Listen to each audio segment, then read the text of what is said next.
여러분 안녕하세요. 저희는 요즘 레위기 말씀을 살펴보고 있습니다.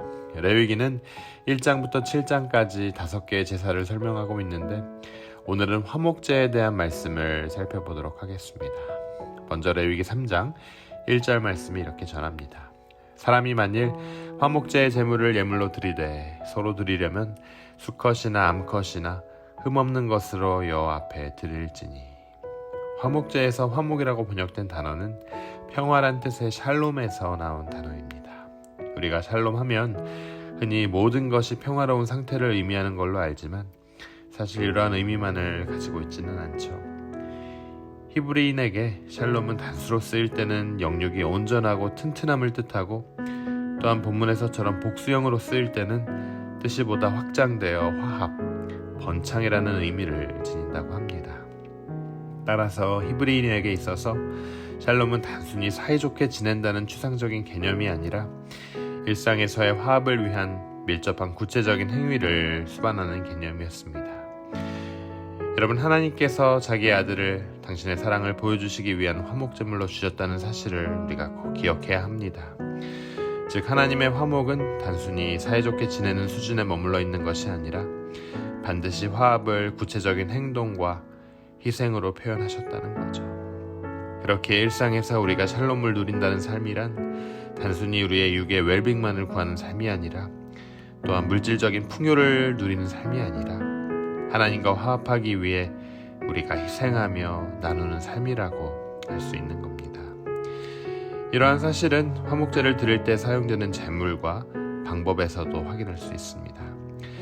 제사장이 제물의 가죽만을 취하고 나머지는 모두 불살라 태웠던 번제와는 달리 화목제에서 드려졌던 희생제물의 고기는 모두가 함께 나누어 먹었습니다. 즉, 제물의 가슴과 우편 뒷다리는 제사장과 그 가족들이 먹었고 나머지 부분은 제사를 드리는 자가 먹을 수 있었습니다. 여러분, 이것을 통해 우리는 무엇을 볼 수 있습니까? 화목제가 개인적인 차원을 넘어서 공동체가 서로 화합을 다짐하며 드리는 제사였다는 것을 알 수 있어요. 또한 화목제에는 규모가 작은 새를 드리는 규정이 없다는 것을 보며 화목제의 제물은 서로 나누어 먹을 만큼 큰 가축이었음을 알 수 있습니다.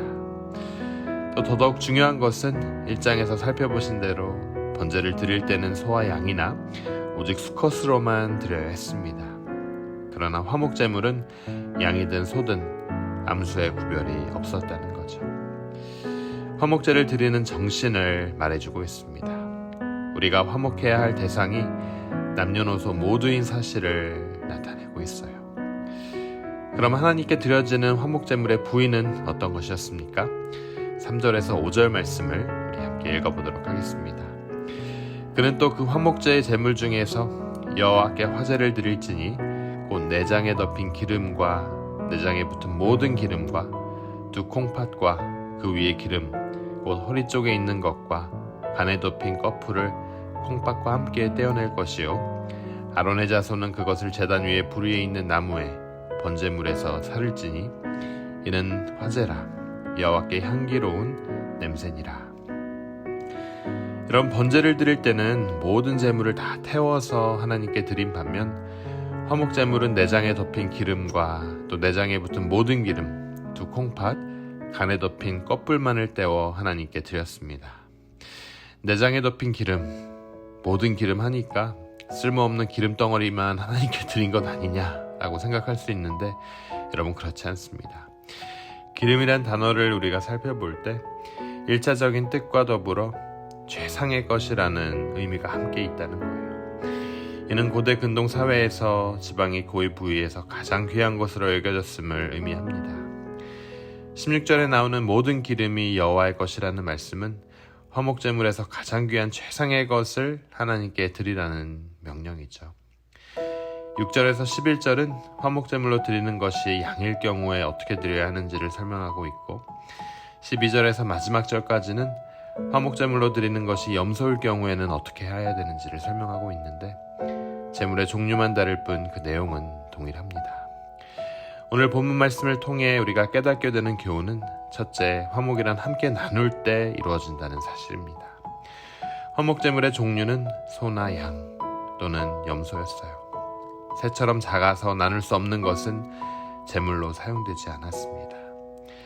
함께 나누어 먹을 수 있는 큰 가축을 주로 제물로 드려야 한다는 명령은 진정한 화목을 위해서는 반드시 서로가 가진 것을 함께 나누어야 한다는 것입니다. 사랑과 나눔의 행함이 있어야 한다는 거예요. 야고보는 야고보서 2장 14절에서 16절 말씀을 통해 이렇게 말씀했습니다. 내 형제들아, 만일 사람이 믿음이 있노라 하고 행함이 없으면 무슨 유익이 있으리요? 그 믿음이 능치 자기를 구원하겠느냐? 만일 형제나 자매가 헐벗고 일용할 양식이 없는데 너희 중에 누구든지 그에게 이르되 평안히 가라, 덥게 하라, 배부르게 하라 하며 그 몸에 쓸 것을 주지 아니하면 무슨 유익이 있으리요? 형제에게 평안하라고 말을 하면서 실제로 그에게 아무 필요한 양식과 입을 옷을 제공하지 않는다면 그것은 진정 형제를 사랑하는 것이 아니라고 말씀한 겁니다. 진정 누군가와 화목하기를 원한다면 내가 이들을 위해 나눌 수 있는 것은 무엇일까? 내가 이들을 위해 행할 수 있는 사랑의 행위는 무엇일까? 살펴야 한다는 거죠. 그리고 그들이 필요로 할 때 내가 가지고 있는 것을 나누어 줄 수 있어야 한다는 거예요. 그럴 때 비로소 진정한 화목이 이루어질 겁니다. 둘째, 화목제를 드릴 때 그 제물의 머리에 안수하고 회막 앞에서 잡으라고 말씀하셨습니다. 이처럼 하나님께서 굳이 화목제물을 회막 앞에서 잡으라고 말씀하신 것은 화목의 중요한 원리를 강조하시기 위함입니다. 여러분, 회막은 어떤 곳입니까? 하나님의 임재의 상징적 처소입니다. 회막 앞에서 제물을 잡으라고 하는 것은 회막 앞에서 제물이 죽임을 당해야 했듯이 제사를 드리는 자의 자 역시도 그 제물처럼 하나님 앞에서 죽어야 함을 말씀하신 거예요. 진정 화목을 이루기 위해서는 먼저 자아를 죽여야 합니다. 내가 아직도 펄펄 살아있으면서 화평을 이룰 수 없습니다. 여러분, 금일 화목제에 대해 우리는 무엇을 깨닫습니까? 첫 번째, 하나님의 화목은 단순히 사이좋게 지내는 수준에 머무는 것이 아니라 반드시 화합을 위한 구체적인 사랑과 희생이 뒤따랐다는 사실입니다. 화목이란 함께 나눌 때 이루어졌습니다. 두 번째, 우리는 화목을 위해 죽어야 한다는 사실이에요. 내가 살아서는 화평이 이루어질 수 없습니다. 사랑하는 여러분, 여러분은 여러분의 삶에서 화목을 또 화평을 이루고 계십니까? 나누시길 바랍니다. 죽으시길 바랍니다. 화평의 사역을 마치신 예수님의 삶을 보아도 예수님은 언제나 나누셨어요. 그리고 자신을 하나님의 뜻에 맞추어 죽기까지 낮추셨습니다. 우리를 위해 희생하셨어요.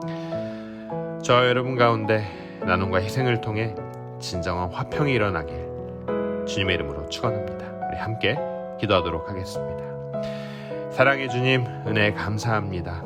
죄로 인해 영원히 죽을 수밖에 없는 우리와 화목하기 위해 독생자 예수 그리스도를 보내주심에 진심으로 감사드립니다. 주님의 희생이 있었기에 오늘 우리가 참된 평화와 기쁨 속에 거하는 것처럼 우리의 희생을 통해 내 이웃들 또한 참된 평화와 기쁨 속에 거하는 주님의 뜻이 이루어지게 하여 주시옵소서. 이 모든 말씀 예수 그리스도의 이름으로 감사하며 기도드립니다. 아멘.